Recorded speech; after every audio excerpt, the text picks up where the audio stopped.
Halo anak-anak semua, kembali lagi dalam channel Bimbel Online.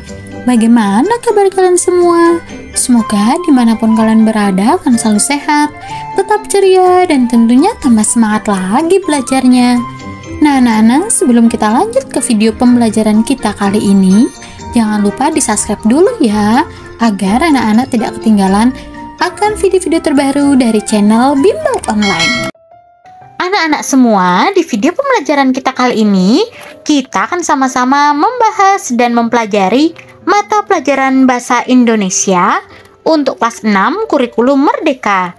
Anak-anak, kita akan sama-sama belajar di bab 2, Musisi Indonesia di Pentas Dunia, di bagian yaitu kita akan membaca artikel Seni sebagai Kekuatan Diplomasi Budaya. Nah, anak-anak semua, pembelajaran kita kali ini ada di halaman 36 sampai dengan 41 di buku kalian. Nah, sekarang apakah anak-anak sudah siap? Kalau sudah siap, yuk kita langsung saja mulai pembahasannya. Perhatikan baik-baik ya. Nah, adapun tujuan pembelajaran kita kali ini, yang pertama, anak-anak diharapkan mampu menjelaskan ide pokok dan banyak ide pokok pendukung dari sebuah teks sastra dan informasional yang terus meningkat sesuai dengan jenjangnya. Yang kedua, anak-anak mampu mempelajari kosakata baru. Nah, inilah tujuan pembelajaran kita kali ini. Anak-anak, sekarang bacalah artikel tentang seni pop yang sedang populer berikut ini. Judulnya, Seni sebagai Kekuatan Diplomasi Budaya. Ini adalah grup musik BTS dari Korea Selatan. Siapa di antara kalian penggemar dari BTS? Anak-anak semua, apa yang ada di pikiran kalian ketika mendengar kata Jepang? Kemungkinan besar kalian akan menyebutkan sushi, kimono, Doraemon, dan Naruto. Bagaimana dengan Australia? Mungkin kalian akan mengingat Opera House, koala, dan kanguru. Kalau Amerika Serikat disebut, yang ada di benak sebagian besar orang adalah film-film dari Disney atau produksi Hollywood, burger, dan ayam goreng. Nah, produk budaya yang dikenal oleh masyarakat dunia adalah modal suatu negara untuk melakukan diplomasi lunak. Kak, apa sih arti diplomasi? Diplomasi adalah suatu seni dan praktik untuk bernegosiasi yang dilakukan oleh negara atau organisasi. Diplomasi lunak menggunakan cara-cara yang halus untuk mempengaruhi opini masyarakat akan suatu negara. Lawan dari diplomasi lunak adalah diplomasi keras, misalnya dengan menggunakan kekuatan militer. Salah satu negara yang sangat sukses menjalankan diplomasi lunak adalah Korea Selatan. Pemerintah Korea Selatan secara serius mendukung industri kreatif di negaranya yang disebut Hallyu atau gelombang Korea. Hallyu semakin dikenal di seluruh dunia dari musik pop, tayangan drama, dan film Korea. Salah satu contohnya adalah grup pop Korea BTS atau Bangtan Sonyeondan yang memiliki banyak penggemar di seluruh dunia yang menyebut dirinya ARMY atau pasukan. Grup BTS tidak hanya berkontribusi pada perekonomian Korea Selatan dengan penjualan musik, souvenir, atau tingkat konser saja, tapi juga mampu menaikkan jumlah turis yang ingin mengunjungi Korea Selatan. Popularitas BTS membuat kelompok ini diundang untuk berpidato mewakili anak-anak muda di markas PBB. Presiden Korea Selatan memberikan apresiasi kepada BTS yang sudah menyebarkan budaya Korea ke seluruh dunia. Kesuksesan Korea Selatan bukan kerja semalam. Sejak tahun 2001, pemerintah Korea Selatan sudah mulai mempromosikan Hallyu. Presiden Korea Selatan waktu itu, Kim Dae-jung, menyebut industri kreatif ini sebagai industri tanpa cerobong asap. Industri kreatif adalah mesin penggerak ekonomi yang menciptakan nilai tambah dengan investasi dan sumber daya yang lebih sedikit dibandingkan dengan pengembangan industri lainnya. Hasil kerja keras ini baru bisa dipetik bertahun-tahun kemudian.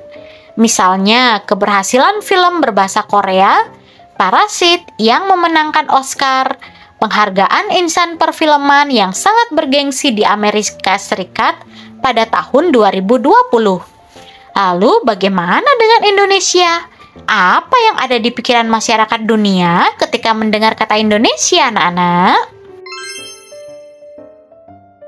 Nah, anak-anak semua, setelah kalian telah membaca artikel seni sebagai kekuatan diplomasi budaya, sekarang jawablah pertanyaan-pertanyaan berikut ini dengan teman-teman kalian. Yuk, kakak akan bantu ya. Kita mulai dari soal yang nomor 1. Setujukah kalian bahwa budaya populer Korea digemari oleh banyak kalangan di Indonesia?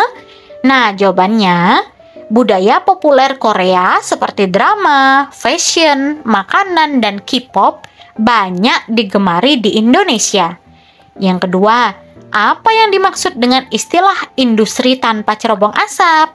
Jawabannya, cerobong asap adalah simbol dari pabrik yang menggunakan mesin dan menghasilkan asap. Industri tanpa cerobong asap artinya industri yang tidak menggunakan pabrik untuk menghasilkan sesuatu. Misalnya industri musik dan film yang karyanya dibuat tanpa pabrik. Lanjut, yang nomor 3. Mampukah Indonesia mengikuti jejak Korea dalam menyebarkan budaya ke seluruh dunia? Jawabannya, keberhasilan Indonesia menyebarkan budaya seperti gelombang Korea sangat dipengaruhi oleh kerjasama yang baik dari semua pihak, pemerintah yang mendukung, dan pelaku industri kreatif yang bekerja keras menghasilkan karya terbaiknya. Yang keempat, menurutmu, apa yang dapat dilakukan Indonesia untuk melakukan diplomasi lunak? Nah, bisa melalui seni budaya, makanan, pariwisata, maupun lain-lain. Keberhasilan gelombang Korea sangat dipengaruhi oleh kerjasama yang baik dari semua pihak. Nah, Nana, inilah jawabannya ya. Nah, di bagian berdiskusi ini, kalian akan berdiskusi dengan kelompok kalian. Kalian bisa lakukan bersama guru dan teman-teman kalian ya, untuk melakukan curah pendapat bersama kelompok-kelompok kalian di sekolah. Nah, sekarang yuk kita lanjut ke bagian kosakata baru. Nah, dalam bacaan seni sebagai kekuatan diplomasi budaya, terdapat kosakata berikut ini anak-anak. Mulai dari diplomasi sampai sumber daya. Nah, sekarang kalian akan mencari artinya satu-satu. Untuk itu yuk kakak akan bantu. Yang pertama ada kata diplomasi. Artinya urusan atau penyelenggaraan perhubungan resmi antara satu negara dan negara yang lain. Yang kedua, arti diplomasi lunak menurut KBBI atau Kamus Besar Bahasa Indonesia adalah penggunaan cara-cara halus untuk mempengaruhi opini masyarakat suatu negara. Lanjut, ada kata bernegosiasi. Artinya, menurut KBBI adalah tawar-menawar dengan rundingan untuk mencapai kesepakatan. Selanjutnya ada kata industri kreatif.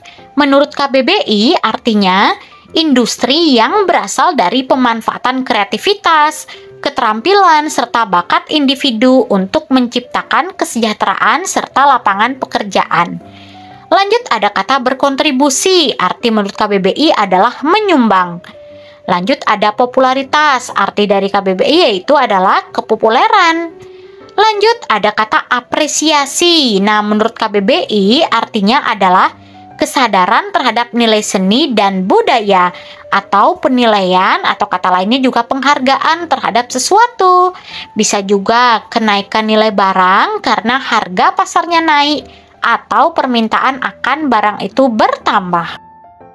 Lanjut ada kata bergengsi. Menurut KBBI artinya adalah mempunyai gengsi. Lanjut ada nilai tambah, artinya selisih harga antara bahan baku dan harga barang jadi setelah proses pengolahan. Ada kata investasi, arti menurut KBBI yaitu penanaman uang atau modal dalam suatu perusahaan atau proyek untuk tujuan memperoleh keuntungan. Lanjut ada sumber daya. Arti dari KBBI yaitu faktor produksi terdiri atas tanah, tenaga kerja, dan modal yang dipakai dalam kegiatan ekonomi untuk menghasilkan barang jasa, serta mendistribusikannya. Bisa juga bahan atau keadaan. Nah, anak-anak, setelah kalian mengetahui arti dari masing-masing kosakata, sekarang yuk kita jawab beberapa pertanyaan ini. Nah, kita mulai dari yang soal yang nomor 1. Dia tidak hanya dikenal di daerah asalnya, tetapi juga di luar daerahnya. Media sosial mempercepat titik-titik. Jawabannya adalah popularitasnya. Yang kedua, popularitas bukanlah tujuan utamanya, namun titik-titik-titik pada perekonomian daerahnya adalah cita-citanya. Jawabannya adalah berkontribusi. Nomor 3, batik merupakan salah satu titik-titik-titik yang menjadi perhatian pemerintah. Jawabannya adalah industri kreatif. Lanjut yang nomor 4. Pemberian penghargaan kepada seniman merupakan bentuk titik-titik-titik dalam industri kreatif. Jawabannya adalah apresiasi. Banyak seniman Indonesia yang telah meraih penghargaan bergengsi di mancanegara. Nomor 6. Kreativitas dan inovasi menjadi modal utama dalam menghasilkan titik-titik-titik suatu karya. Jawabannya adalah nilai tambah. Nomor 7. Industri kreatif menjadi alternatif Jepang dan Korea dalam mengatasi keterbatasan titik-titik-titik. Jawabannya adalah sumber daya alamnya. Nomor 8. Pertukaran seniman antar negara merupakan salah satu bentuk titik-titik-titik budaya. Jawabannya adalah diplomasi. 9. Dengan pendekatan persuasif, Indonesia melakukan titik-titik-titik dalam kasus luar negeri itu. Jawabannya adalah diplomasi lunak. Nomor 10. Benturan antar kelompok dapat diatasi dengan namanya bernegosiasi. Yang terakhir nomor 10. Kelestarian lingkungan menjadi salah satu motif investasi di bidang titik-titik-titik, yaitu jawabannya adalah industri kreatif. Nah, anak-anak, inilah jawaban-jawaban dari kosakata baru. Nah, tadi kita sudah mengetahui arti dari masing-masing kosakata. Kemudian kita sudah melengkapi kalimat-kalimat ini dengan kosakata-kosakata baru yang telah kita pelajari bersama. Nah, anak-anak, berakhir sudah video pembelajaran kita kali ini. Semoga dengan video pembelajaran ini, anak-anak lebih semangat lagi dalam belajar. Kakak berharap dimanapun kalian berada tetap semangat belajarnya, sehat selalu dan tentunya tambah semangat lagi belajar bersama channel Bimbel Online. Jangan lupa jika video ini bermanfaat untuk kalian, jangan lupa di like, di komen, subscribe, dan share juga ke teman-teman kalian. Thanks for watching, see you next time, bye-bye anak hebat.